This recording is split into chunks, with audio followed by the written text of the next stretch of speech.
की एक और बड़ी खबर पर कर्नाटक को नया बॉस मिलने वाला है। डीके शिव कुमार कर्नाटक की सत्ता संभालने वाले हैं, लेकिन सवाल ये कि क्या कर्नाटक में एक बॉस और एक सुपर बॉस होगा?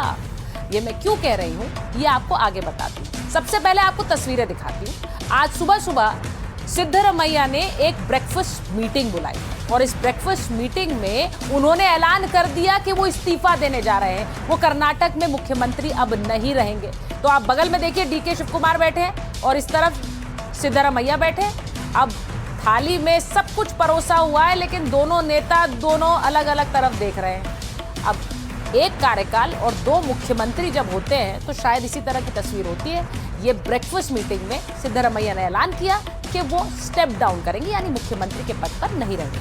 अब नाश्ते के बाद जब डीके शिव कुमार और सिद्धरमैया साथ बैठे तो डीके शिव कुमार ने उनके पैर भी छुए। ये तस्वीर भी सामने आई, यानी कि अब अगला कार्यकाल मैं संभालूंगा, मुझे आशीर्वाद दीजिए और अब इस आशीर्वाद के साथ मैं कर्नाटक की सत्ता संभालने वाला हूं। तो ये तस्वीरें एक बकायदा एक नैरेटिव के तहत भी जारी की जाती है, बताने के लिए कि देखिए अब सब कुछ ठीक है पार्टी में।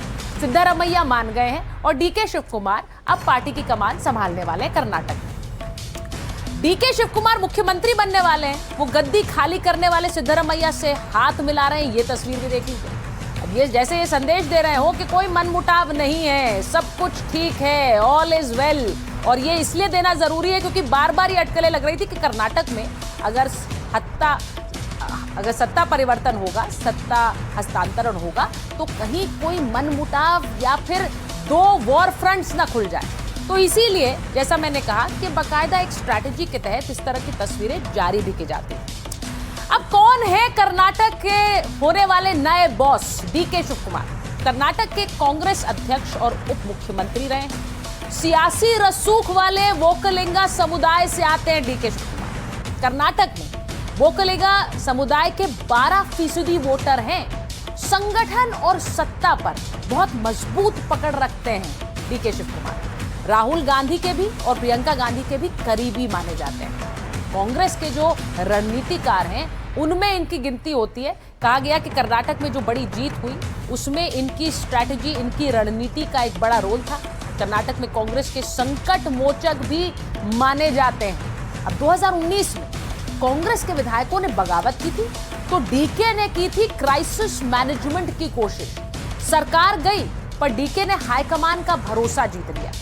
अब कांग्रेस के नेता डीके शिव कुमार पर उस तरह का भरोसा करते हैं कि अगर उन्होंने इंतजार किया तो उस इंतजार के बाद उन्हें मुख्यमंत्री की कुर्सी मिलनी चाहिए। कर्नाटक से 8 बार विधायक चुने जा चुके हैं। 2023 में ही मुख्यमंत्री पद के बड़े दावेदार थे। करप्शन के आरोपों के चलते वो सीएम नहीं बन पाए, लेकिन अब वो इसी इंतजार में थे कि मेरा टाइम आएगा और वो टाइम आ गया है। लेकिन एक और तस्वीर आपको दिखाती हूं। डीके शिव कुमार जो अब सत्ता संभाले, ये तस्वीर देखिए 2 दिन पुरानी। 26 मई को सिद्धरमैया और डीके शिव कुमार ने दिल्ली में पार्टी आलाकमान से मुलाकात की। बैठक में कांग्रेस अध्यक्ष मल्लिकार्जुन खड़गे थे, राहुल गांधी भी थे। इस मुलाकात की खूब चर्चा हुई थी, लेकिन कांग्रेस का कहना था कि इसमें सीएम रोटेट करने पर कोई बात नहीं हुई थी। लेकिन यह बात तभी साफ हो गई थी कि कर्नाटक में मुख्यमंत्री बदलने वाला है। और ये मैं आपको बात बताऊं कि हमारे सहयोगी ने एनडीटीवी पर किस तरह ये जानकारी उस समय ही दी थी कि ये बैठक सत्ता यानी पावर शिफ्ट के लिए हो रही है। सिद्धरमैया से डीके शिव कुमार पर ये सत्ता अब शिफ्ट होगी, ये पावर शिफ्ट होगी और इसी के लिए दिल्ली में बैठक थी। अब आपको बताऊं कि डीके शिव कुमार देश के सबसे अमीर नेताओं में उनकी गिनती होती है। चुनावी हलफनामे में संपत्ति का ब्यौरा दिया गया है। 1413 करोड़ रुपए की संपत्ति, 503 करोड़ का कर्ज भी बताया गया है। ये चुनावी हलफनामे की डिटेल्स। दिल्ली से बेंगलुरु तक 84 करोड़ से ज्यादा के फ्लैट हैं। शॉपिंग मॉल और कई महंगी कमर्शियल प्रॉपर्टीज इनके नाम। 30 करोड़ रुपए की एग्रीकल्चरल लैंड के मालिक हैं। बैंक खातों में 16 करोड़ रुपए से ज्यादा की रकम है। अलग अलग बैंक्स में करीब 9 करोड़ रुपए की एफडीज हैं। अलग अलग कंपनियों में 4 करोड़ 20 लाख रुपए के इनके शेयर्स हैं। ये मैं आपको क्यों बता रही हूं? पत्नी बच्चों के पास 3 करोड़ 28 लाख रुपए से ज्यादा के जेवर हैं। इसलिए बता रही हूं क्योंकि इनकी संपत्ति के चलते ये कांग्रेस के मनी बैग भी कहे जाते रहे हैं पॉलिटिकल सर्कल्स में। यानी कि कांग्रेस को जब भी पैसे की जरूरत पड़ी तो यहीं से आए। 2019 में मनी लॉन्ड्रिंग केस में गिरफ्तार हुए थे और गिरफ्तारी के बाद भी सियासी ताकत इनकी बनी रही। सिद्धारमैया ने मुख्यमंत्री पद से इस्तीफे का ऐलान किया। इसके बाद दोनों नेताओं डीके शिव कुमार और सिद्धारमैया ने हाथ उठाकर एकता का संदेश दिया। ये भी देख लीजिए, ये बहुत जरूरी था। और इस दौरान जब वो एकता का संदेश दे रहे थे, बाहर सिद्धारमैया के समर्थन में नारेबाजी हो रही थी।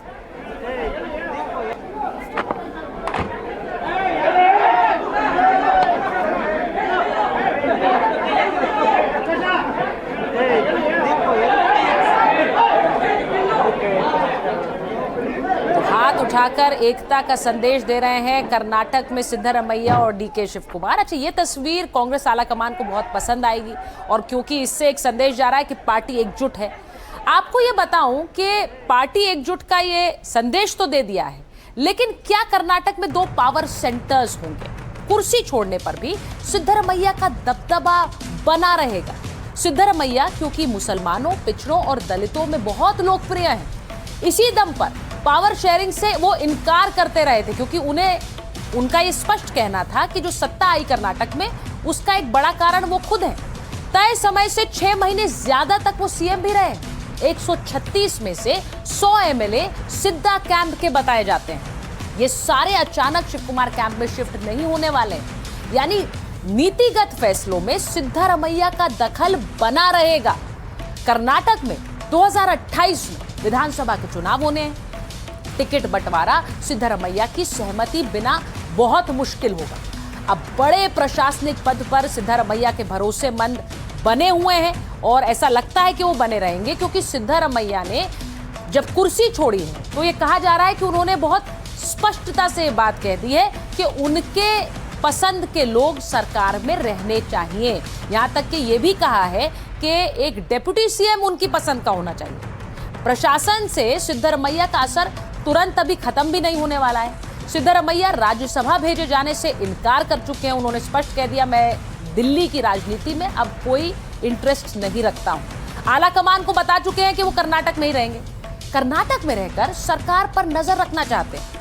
अब क्या कुर्सी छोड़कर भी सुपर सीएम बने रहना चाहते हैं? चर्चा यह है कि सिद्धारमैया बेटे के लिए डिप्टी पद जाते हैं, यानी जो डिप्टी सीएम पद की वो बात कर रहे हैं वो बेटे के लिए कर रहे हैं, और इसी वजह से वो राज्य में ही सक्रिय रहना चाहते हैं। यानी पार्टी अगर सिद्धारमैया के नाम से आगे बढ़े तो उनके बेटे के साथ आगे बढ़े, ऐसा कहा जा रहा है। अब आपको बताती हूँ, सिद्धारमैया कांग्रेस के इकलौते ऐसे मुख्यमंत्री जो ओबीसी यानी पिछड़े वर्ग से आते हैं कर्नाटक में, लेकिन कांग्रेस उन्हें पद से हटा रही है। कर्नाटक के पूर्व मुख्यमंत्री बसवराज बोम्मई इस बात को पॉइंट आउट कर रहे हैं और कह रहे हैं कि इसका असर 2028 में होने वाले विधानसभा चुनाव के नतीजों पर पड़ेगा।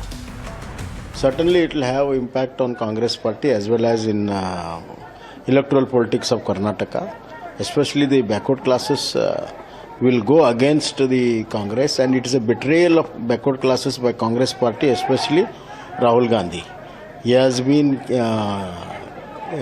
campaigning for OBC and has removed a OBC chief minister himself, and his crocodile tears for backward class has been exposed, and already people are reacting, especially the backward classes are totally disappointed and they are reacting very sharply.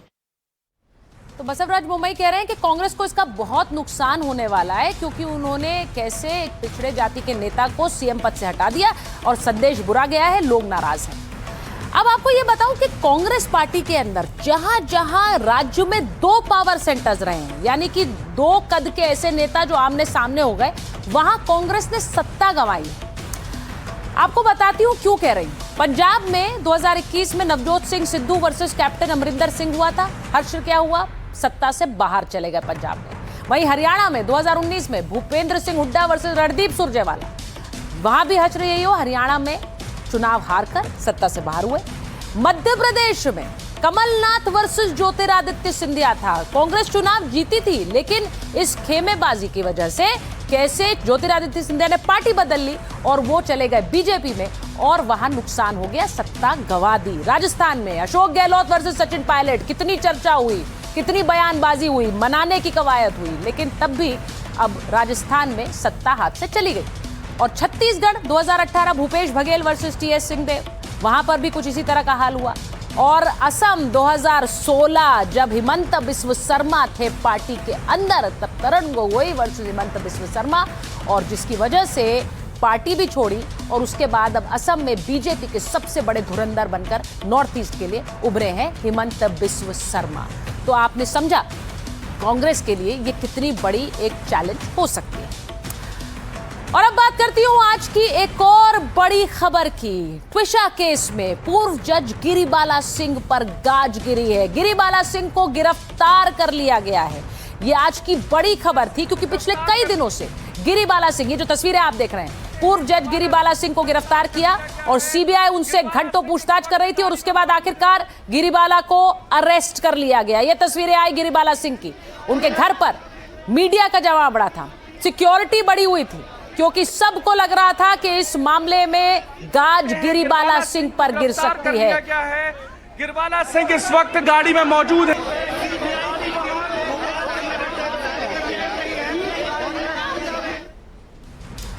तो Twisha death case में सास गिरिबाला सिंह की गिरफ्तारी हो गई है। CBI की team ने भोपाल में गिरफ्तार किया। अब सीबीआई की टीम सुबह 10:30 बजे गिरिबाला के घर पहुंची थी।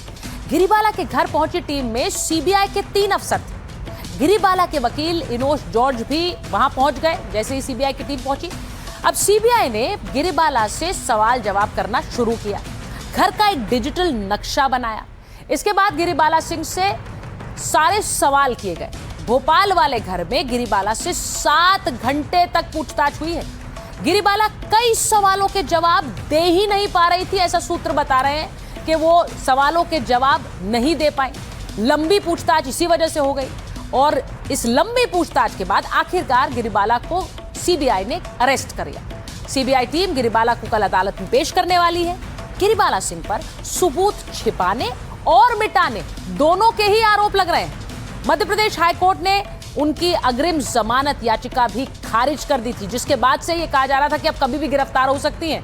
हाईकोर्ट ने ट्विशा के शरीर पर 7 जो चोट के निशान हैं उनका भी जिक्र किया था और यह कहा था कि ये चोट के निशान मौत से पहले के हैं। जमानत मिलने पर भी जांच में सहयोग नहीं किया, यह भी कोर्ट ने कहा। जांच में गिरिबाला पर गंभीर आरोप लग रहे हैं। यह मध्य प्रदेश हाईकोर्ट का ऑब्जर्वेशन था और हाईकोर्ट ने फैसले में व्हाट्सएप चैट्स का भी जिक्र किया था जब जमानत अर्जी को खारिज कर दिया गया। तो यह तस्वीर, जब आपको यह बताऊं कि जब यह सवाल जवाब हो रहा था उस वक्त गिरिबाला सिंह क्या कर रही थी। गिरिबाला सिंह सुबह सुबह अपने कुत्तों को खाना खिलाती हुई नजर आ रही थी। यानी सीबीआई पूछताछ से पहले वो ये तस्वीर सामने आई थी कि गिरिबाला सिंह अपने कुत्तों को खाना खिला रही हैं। अब उन्हें पता भी था क्योंकि वो एक पल के लिए कैमरे की तरफ भी देखती हैं और उनके इसी तरह का जो एक उनका पूरा परिवेश रहा है उसके चलते बहुत से सवाल उठते रहे हैं। क्योंकि जब बहू की मौत होती है तो वो पौधों की चिंता करती हैं और अब जब उनके ऊपर गिरफ्तारी की गाज लगी गिरने वाली थी और ये चर्चाएं थी और एक पूर्व जज होने के हैसियत से उन्हें इसके बारे में जानकारी भी थी, लेकिन इसके बावजूद वो यहाँ पर अपने कुत्तों को खाना खिला रहे थे।